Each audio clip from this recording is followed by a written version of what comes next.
শিক্ষক মহাশয় এবং আমার সহকর্মী শিক্ষক শিক্ষিকা শিক্ষাকর্মী বৃন্দ এবং বিদ্যালয়ে আমাদের স্নেহের ছাত্রছাত্রী সকলকে যথাযোগ্য স্থানে আজকের দিনে শুভেচ্ছা জানিয়ে আমি একটি স্বরচিত কবিতা পাঠ করে শোনাচ্ছি।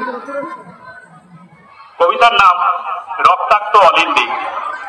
আমরা দেখেছি শিক্ষকরা জাতির মেরুদণ্ড, শিক্ষকরা ছাত্র সমাজ তৈরি করে এবং তারা যে কোনো অন্যায়ের বিরুদ্ধে রুখে দাঁড়ায়।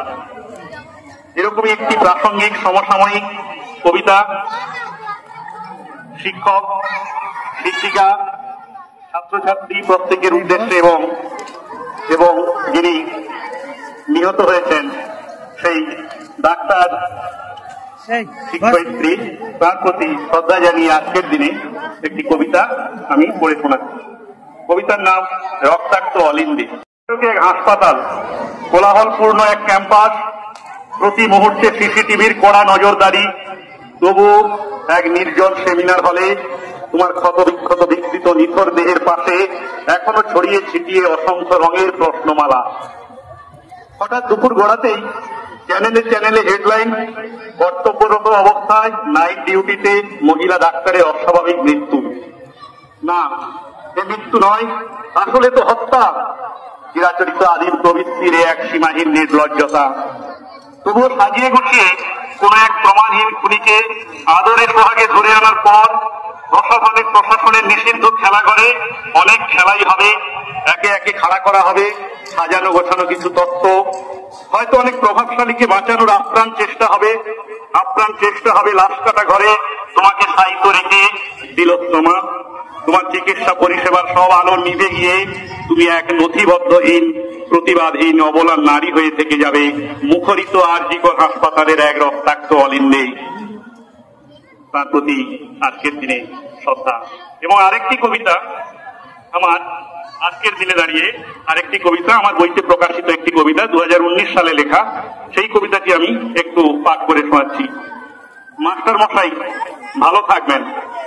হ্যাঁ, আপনি যতটুকু জানি শ্রদ্ধাবান রমণী, গুরু ভক্তি আপনার অসীম, মাতৃভক্তিতে আপনি তুলনাহীন। হ্যাঁ, আপনি যখন সারমেয় ধ্বনি সম্ভাষণে প্রাণিত করেন সকল শিক্ষক সমাজকে, যখন আপনার লুম্পেন বাহিনীরা উৎসাহে ফেটে পড়ে হাততালিতে, গর্বে তখন আপনার বুকটা ফুলে ওঠে, ঝুলিটাও তখন বেশ ভরে ওঠে। হ্যাঁ, আপনি কবি, আপনি চিত্রশিল্পী, আপনি সঙ্গীত পিপাসু রমণী। যখন মাস্টার মশাই রাজকুমার বাবুর রক্তাক্ত দেহ গণতন্ত্রের লাশ হয়ে পড়ে থাকে রেল লাইনের ধারে, গভীর রাজনৈতিক প্রজ্ঞায় আপনি তখন বোবা হয়ে থাকেন হে জননী। হ্যাঁ, আপনি আজ ক্ষমতার শীর্ষে পৌঁছে ক্ষমতার দম্ভে আত্মপ্রসাদে ভুলে গেছেন সব যাপিত জীবন কথা, সুমধুর ভালোবাসা, কথা না রাখা প্রতিশ্রুত কথা। আপনার প্রিয় শহরের রাজপথে যখন লাঞ্ছিত হয় শিক্ষিত বিবেক, রক্তস্নাত হয় শহরের গলিপথ, তখনও ভ্রুক্ষেপীর নয়নে আপনি তাকিয়ে দেখেন আপনার গর্বের পেশাদারি লাঠিধারী পুলিশরা হ্যাঁচকাটানে টেনে নিয়ে যায় আপনার মেধা সম্পদকে কারাগারে বন্দী করতে। হ্যাঁ, আপনি সেপ্টেম্বরের 5-এ দাঁড়িয়ে সাড়ম্বরে জৌলুসে ধূপ ধুনোর গন্ধে শ্রদ্ধার কুণ্ডলী পাকিয়ে শিক্ষারত্নের গলায় সুনিপুর মালা পরাবেন স্বভাবসিদ্ধ ভঙ্গিতে পায়ে হাত দিয়ে আপনি বলবেন মাস্টার মশাই প্রণাম নেবেন, মাস্টার মশাই ভালো থাকবেন। সকল শিক্ষাগুরুর সুস্থ ও দীর্ঘ নিরোগ জীবন কামনা করে আমি আমার স্বরচিত কবিতাটি এখানে শেষ করছি।